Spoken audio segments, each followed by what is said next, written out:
Serpiente contra serpiente, es un remedio singular. Moisés va a elevar una serpiente de bronce para salvar y de árboles frutales que den frutos según su especie y que lleven semilla sobre la tierra. En el versículo 2, el amor se describe con un sustantivo hebreo que es dodim, que es un plural. De hecho, hemos traducido.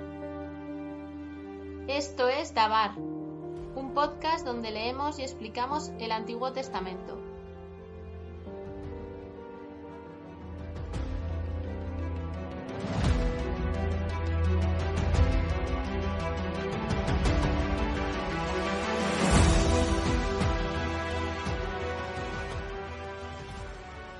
Bienvenidos a Dabar, vamos a continuar comentando el libro del Génesis. Bueno, es una cosa llena de esperanza el que nos vayamos sumando cada vez más personas que queremos disfrutar de estos pasajes tan interesantes y tan llenos de vida de la Biblia, ¿verdad?, del Génesis. Terminaremos con esta sesión la historia de los orígenes, los 11 primeros capítulos del Génesis, que nos han hablado pues de tantas cosas importantes, ¿verdad?, del origen de la humanidad, del primer pecado, de la primera salvación de Dios. Hoy vamos a leer el capítulo de la Torre de Babel que culmina estos episodios. Vamos a escucharlo en primer lugar y luego iremos comentando algunas cosas. Escuchamos entonces Génesis 11. Toda la tierra hablaba una misma lengua, con las mismas palabras. Al emigrar los hombres desde Oriente, encontraron una llanura en la tierra de Senar y se establecieron allí. Se dijeron unos a otros: «Vamos a preparar ladrillos y a cocerlos al fuego», y emplearon ladrillos en vez de piedras y alquitrán en vez de argamasa. Después dijeron: «Vamos a construir una ciudad y una torre que alcance el cielo, para hacernos un nombre, no sea que nos dispersemos por la superficie de la tierra». El Señor bajó a ver la ciudad y la torre que estaban construyendo los hombres. Y el Señor dijo: «Puesto que son un solo pueblo, con una sola lengua, y esto no es más que el comienzo de su actividad, ahora nada de lo que decidan hacer les resultará imposible. Bajemos, pues, y confundamos allí su lengua, de modo que ninguno entienda la lengua del prójimo». El Señor los dispersó de allí, por la superficie de la tierra, y cesaron de construir la ciudad. Por eso se llamó Babel, porque allí confundió el Señor la lengua de toda la tierra, y desde allí los dispersó el Señor por la superficie de la tierra. Estos son los descendientes de Sem. Sem tenía 100 años cuando engendró a Arfaxad, 2 años después del diluvio. Después de haber engendrado a Arfaxad, vivió Sem 500 años y engendró hijos e hijas. Arfaxad tenía 35 años cuando engendró a Selah. Después de haber engendrado a Selah, vivió Arfaxad 403 años y engendró hijos e hijas. Selah tenía 30 años cuando engendró a Heber. Después de haber engendrado a Heber, vivió Selah 403 años y engendró hijos e hijas. Heber tenía 34 años cuando engendró a Peleg. Después de haber engendrado a Peleg, vivió Heber 430 años y engendró hijos e hijas. Peleg tenía 30 años cuando engendró a Reú. Después de haber engendrado a Reú, vivió Peleg 209 años y engendró hijos e hijas. Reú tenía 32 años cuando engendró a Serug. Después de haber engendrado a Serug, vivió Reú 207 años y engendró hijos e hijas. Serug tenía 30 años cuando engendró a Nahor. Después de haber engendrado a Nahor, vivió Serug 200 años y engendró hijos e hijas. Nahor tenía 29 años cuando engendró a Teraj. Después de haber engendrado a Teraj, vivió Nahor 119 años y engendró hijos e hijas. Teraj tenía 70 años cuando engendró a Abraham, a Nahor y a Harán. Estos son los descendientes de Teraj. Teraj engendró a Abraham, Nahor y Harán. Harán engendró a Lot. Harán murió en vida de su padre Teraj en su país natal, Ur de los Caldeos. Abraham y Nahor se casaron. La mujer de Abraham se llamaba Sarai, y la mujer de Nahor Milcá, hija de Harán, padre de Milcá y Yiscá. Sarai era estéril, no tenía hijos. Teraj tomó a Abraham, su hijo, a Lot, su nieto, hijo de Harán, a Sarai, su nuera, mujer de su hijo Abraham, y salió con ellos de Ur de los Caldeos para dirigirse a la tierra de Canaán. Llegaron a Harán y se establecieron allí. Terach vivió 205 años y murió en Harán.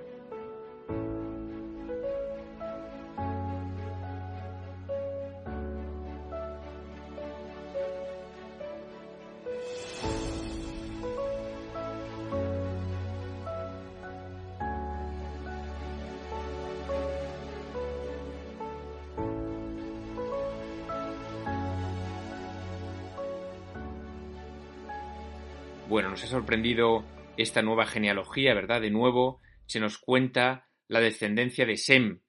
Recordemos que en el capítulo 10 que vimos el otro día aparecían los 3 hijos de Noé. Ya dijimos que eran 3 tipos de hombre casi, ¿verdad? Estaba por una parte Cam, que era el hijo que decíamos que Cam significaba calor, era el hijo caliente, ¿verdad? Ese hijo destemplado que engendra todos esos pueblos de los que viene el politeísmo, de los que viene también el poder, la potencia, Babilonia, Egipto, todos esos pueblos poderosos en el entorno de Israel.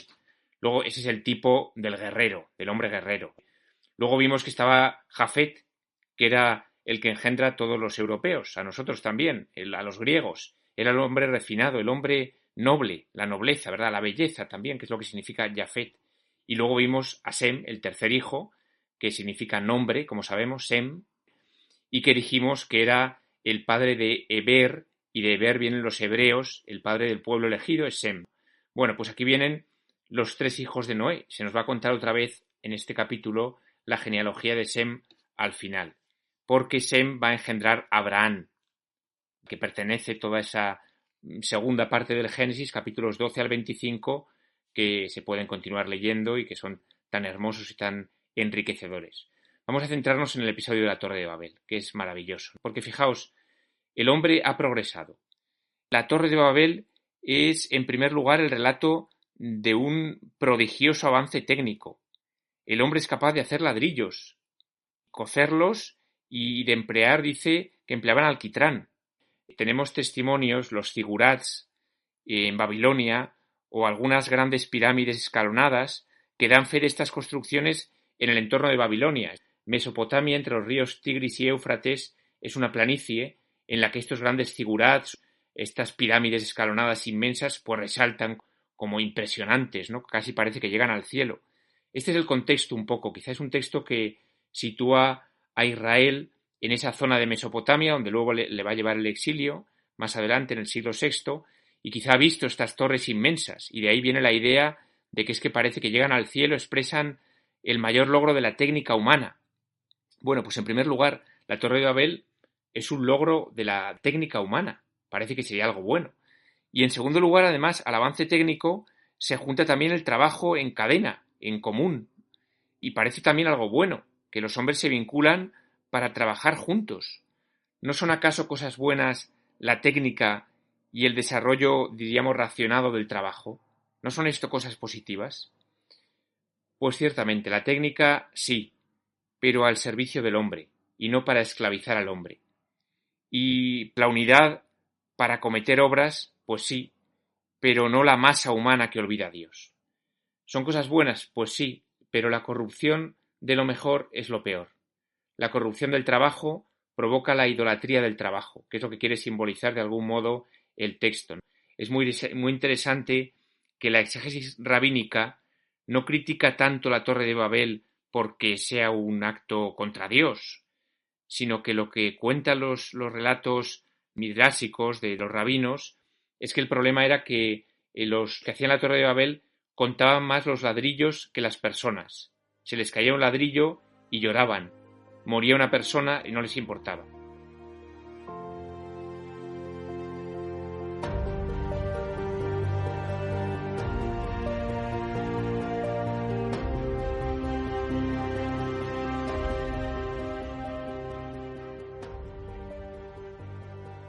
Es decir, que hay en este relato una crítica al trabajo desproporcionado, a esa dimensión del trabajo que lo convierte en idolatría.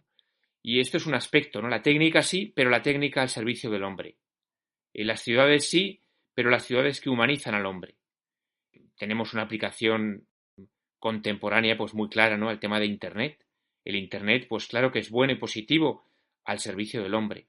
cuando no está a su servicio, cuántas perversiones, cuántas esclavitudes, ¿verdad?, de las pantallas, de las redes sociales. Pues esto es un aspecto del relato. ¿Y qué decir del otro? De que el hombre trabaja unido. Y hay una anotación muy interesante al principio del relato, dice: toda la tierra hablaba una misma lengua, con las mismas palabras. Es decir, que es que tenían las mismas palabras. Esta es la uniformidad máxima. Nadie se distinguía en el hablar. Hay una distinción muy interesante que hace un lingüista francés, Ferdinand de Saussure. Bueno, pues él distingue entre lo que llama, en español traducimos, la lengua y el habla. Él habla de langue y parole. Creo que es una distinción interesante para comprender algo del pasaje. Por lengua nos referimos a los signos, al modo que impone una cierta cultura para hablar en común. Son los signos lingüísticos, la sintaxis, la gramática, las frases hechas, los refranes, todo eso que pertenece a la lengua común. Mientras que el habla es la apropiación que hace el hombre de ese lenguaje, el modo que tiene cada uno de hablar. Eso es el habla, la particularidad. Estas personas de la Torre de Babel no tenían más que lengua. No había habla particular de cada uno. Y es terrible cuando en un grupo humano se usan solo lugares comunes, frases hechas. No hay peor cosa que las frases hechas y los lugares comunes que nos impiden comprender las cosas a fondo, preguntarnos, usar el lenguaje de un modo original, nuevo, creativo. Esto es lo que les faltaba a estos hombres de la Torre de Babel. Tenían una lengua común, habían olvidado el habla. No tenía cada uno su lengua, su palabra propia. Habían olvidado a la persona. Y sobre todo habían olvidado a Dios. Pretenden trepar al cielo. Es muy interesante que Dios se va a revelar habitualmente en la montaña. El Sinaí, ¿verdad? Luego el Tabor. Dios ha creado al hombre en una montaña. En el Edén era una montaña, por eso bajaban 4 ríos de ahí. La montaña es el lugar de la revelación de Dios, el monte de las bienaventuranzas. Y, sin embargo, aquí el hombre no acepta la montaña. Quiere hacerse él la montaña. Quiere subir él, poner en las piedras para ir trepando él hacia Dios. No acepta que Dios le elija el lugar, quiere generarlo él. Y no acepta que Dios baje, se encarne, no, Dios desciende. Aquí es el hombre el que quiere ascender, llegar hasta el lugar de Dios. Bueno, hay muchos mitos en el entorno de Israel, en Mesopotamia. Hay textos parecidos, relatos en los que se habla de este intento de los hombres. Lo original del relato bíblico es el modo en que Dios rechaza esta pretensión humana. Porque fijaos, no hay nada de envidia. Uno podía pensar al leer el relato que Dios es un envidioso. Son un solo pueblo, con una sola lengua, y esto no es más que el comienzo. Ahora pues nada le resultará imposible. Confundamos su lengua de modo que ninguno entienda la lengua del prójimo. Parece que Dios es un Dios envidioso del hombre. Sin embargo, el conjunto del relato nos habla de otra cosa. Dios no está envidioso del hombre. Es el Dios creador, el Dios misericordioso, que ha dado las túnicas de piel a Adán y Eva cuando salían del paraíso. Es el Dios que ha perdonado después del diluvio al hombre, que ha prometido no volver a destruirlo. Nos da otra visión. De hecho, a partir de aquí comienza la dispersión del hombre en el mundo. El hombre empieza a ocupar el mundo.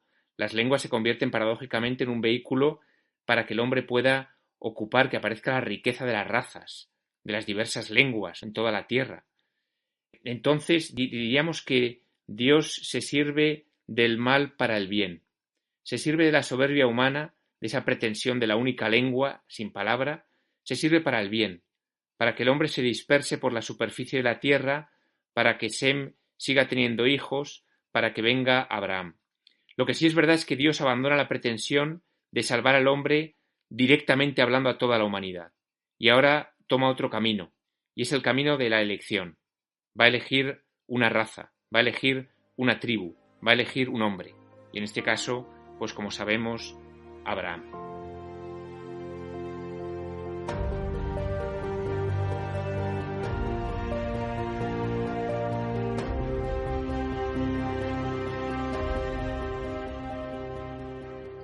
El relato es también muy interesante para comprender, como tema actual, el daño que hace las ideologías globales.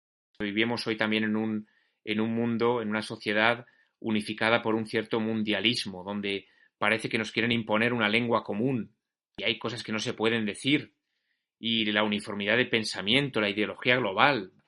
¿Cómo se refleja también esto en el episodio de Babel? Está prohibido usar otro lenguaje que no sea el lenguaje de lo políticamente correcto. Está prohibido tener una palabra propia. Y parece que nos quieren imponer una misma lengua con las mismas palabras. El episodio de Babel, que nos habla de tantas cosas, ¿verdad? Y que va a ser de algún modo en los Hechos de los Apóstoles, cuando venga el Espíritu Santo, va a ser como revertido.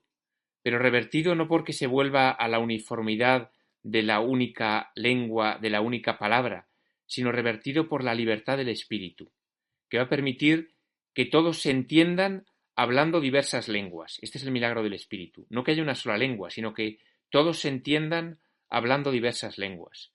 El Espíritu no anula la diversidad. El Espíritu construye la unidad en la diferencia. Y esta es la obra maravillosa de esa recreación que opera el Espíritu el día de Pentecostés.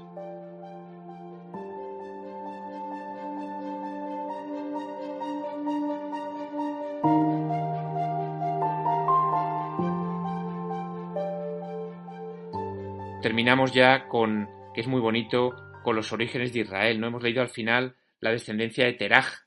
Teraj es el padre de Abraham, un personaje poco conocido, pero que es muy importante. Teraj es un nombre a conservar. ¿Por qué lo digo? Porque Teraj es también el padre de Sarai. Teraj es a la vez padre de Abraham y padre de Sarai, de la mujer de Abraham. Es decir, que Abraham y Sara son hermanastros y a la vez marido y mujer. Esta situación curiosa, que a veces pasa desapercibida al lector porque se desvela un poquito más adelante en el relato, es muy interesante. Teraj es el padre único, donde remiten tanto la línea de Abraham como la de Sara, y expresan la unidad de la genealogía. Y fijaos cómo está marcado el origen de Israel por el sufrimiento. Teraj tiene 3 hijos, y uno de ellos muere, el texto lo dice, Aram murió en vida de su padre. No hay mayor maldición para un padre que ver morir a un hijo. Lo normal es que el hijo vea morir al padre, pero cuando un padre ve morir al hijo, esto sí que es una maldición. Teraj aparece marcado por el sufrimiento. Y luego, otro motivo de sufrimiento, Sarai era estéril y no tenía hijos. Desde el principio aparece en la historia de Abraham marcada por el sufrimiento que le va a acompañar. Y por eso Teraj se pone en camino como peregrino. Fijaos que es ya Teraj, el padre de Abraham, el primer peregrino, el primero que sale. Va con Abraham, con Lot y con Sarai, luego con todas sus posesiones. Pero estos son los 4 que salen. Teraj muere, como nos dice, a los 205 años, y quedan Abraham, Lot y Sarai. Esto es interesante porque Abraham, como no puede tener hijos, su primera intención va a ser hacer de Lot, pues, su hijo. Pero Dios le va a prometer algo más grande. Le va a prometer que su mujer, que es estéril, va a tener un hijo. Abraham, Sarai y Lot nos quedan aquí como los 3 personajes vivos con los que comienza el capítulo 12 del libro de Génesis, que abre ya la historia y la saga de Abraham. Aquí terminamos. Muchas gracias.